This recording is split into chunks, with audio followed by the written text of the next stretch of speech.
Nous allons aujourd'hui parler de l'hypersensibilité, un phénomène qui touche 20% de la population mondiale, c'est dire si c'est important. Alors dorénavant, lorsque vous allez voir des personnes qui surréagissent, surtout ne les jugez pas en mal et écoutez plutôt le focus de Carole Carat. C'est parti. Feel good pour être bien dans sa peau et dans sa tête. Alors l'hypersensibilité, ma chère Carole, c'est quoi ? Alors, Cathy, bonjour, tout d'abord. Alors, en fait, c'est quoi la définition de l'hypersensibilité dans le dictionnaire ? C'est, en psychologie, une sensibilité plus accrue, plus haute que la moyenne, mais elle peut être provisoire ou durable, d'ailleurs, mais elle va être vécue avec difficulté par la personne concernée elle-même, parce qu'elle va être perçue par les autres comme étant exagérée et extrême. Par son entourage. Okay. D'accord, ça veut dire que ce sont des gens qui pleurent pour rien, qui sont choqués rapidement, qui se vexent. Exactement, c'est des personnes qui sont susceptibles, qui ressentent le besoin de s'isoler parfois, de prendre un peu, on va dire, ils claquent la porte, ils vont bouder, ils ont tendance à être plus anxieux, parfois dépressifs, ils ont une sensibilité très exacerbée par rapport aux critiques. Ouais, mais on en connaît tous. On en connaît tous. Et souvent, on peut dire qu'on était comme ça dans notre enfance, on a changé, mais ça arrive très souvent chez les jeunes. Alors, si vous avez des gens qui sont hypersensibles autour de vous, c'est des gens qui ont beaucoup de pensées, ils se posent beaucoup de questions, ils ont leurs émotions qui sont très, très, très, très, très développées, intensifiées, etc.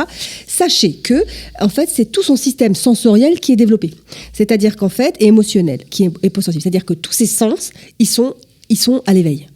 Ce qu'il entend, ce qu'il voit, ce qu'il va toucher, tout va être perçu de manière neurologique, de manière très forte. Exagérée et très très forte. Exactement. Ok, donc ça a une explication, on va dire. C'est une explication. Exactement. D'accord. Ouais. Carole, alors l'hypersensibilité, c'est un fardeau ou c'est un cadeau ? Alors, en fait, c'est une qualité. Pourquoi ? Parce que quelqu'un qui est hypersensible, attendez, je vais vous le prouver, c'est quelqu'un qui a une intelligence émotionnelle aiguë. C'est-à-dire qu'en fait, c'est quelqu'un qui peut être très créatif. Okay. C'est quelqu'un qui va être ouvert aux autres, il va être sensible, il va fonctionner de manière différente, il va être perfectionniste. Il va avoir des choses que peut-être les autres ne voient pas. Exactement, il va être intuitif. Et en fait, on l'en retrouve énormément dans l'art, la musique, la peinture, la créativité. C'est des gens qui sont attentifs à ce qu'ils voient. Tiens, j'entends une musique, ça me donne envie d'écrire quelque chose. Je vois quelque chose, j'ai envie de le dessiner. Vous voyez, c'est des gens qui ressentent immédiatement les choses et qui ont envie de les poser. Alors, quand ils savent profiter à bien sûr, ne pas aller bouder dans une chambre, ça c'est pas une qualité.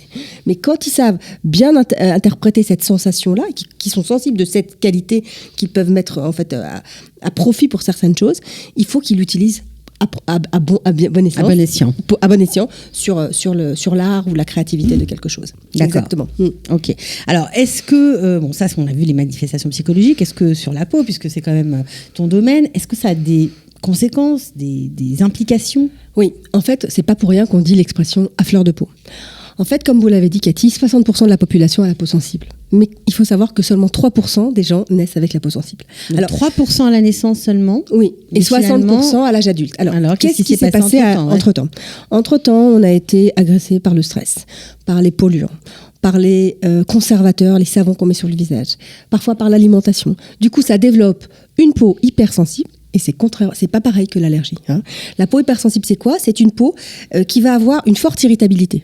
C'est des démangeaisons, ça peut être de l'eczéma. Quand on parle de la peau, c'est la peau du visage, la peau du corps, tout. Partout. D'accord. Sachez que la peau, Cathy, c'est ce qui nous sépare du monde extérieur. Donc parfois, la peau s'exprime. Quand on ne sait pas nous s'exprimer, la peau s'exprime. Quand on voit quelqu'un qui sort des plaques d'eczéma, c'est qu'il a vraiment été contrarié au niveau émotionnel. Ou quelqu'un qui a du psoriasis, très souvent, c'est des gens qui sont en période de stress. Ok, d'accord. Voilà. Donc ces éruptions cutanées, elles ont vraiment un rapport avec leurs émotions. Donc on réagit au froid, à la pollution, à tout, à la chaleur. Alors ça fait partie des éléments qui font qu'on est passé de 3% à 60%. D'accord. Le froid, la clim. Okay. Alors en Israël, la clim par exemple, on passe du chaud au froid. Ça peut être aussi les lessives par exemple. Okay, on a une lessive, ça nous irrite la peau. Il y a beaucoup de polluants, il y a beaucoup de conservateurs dans des lessives.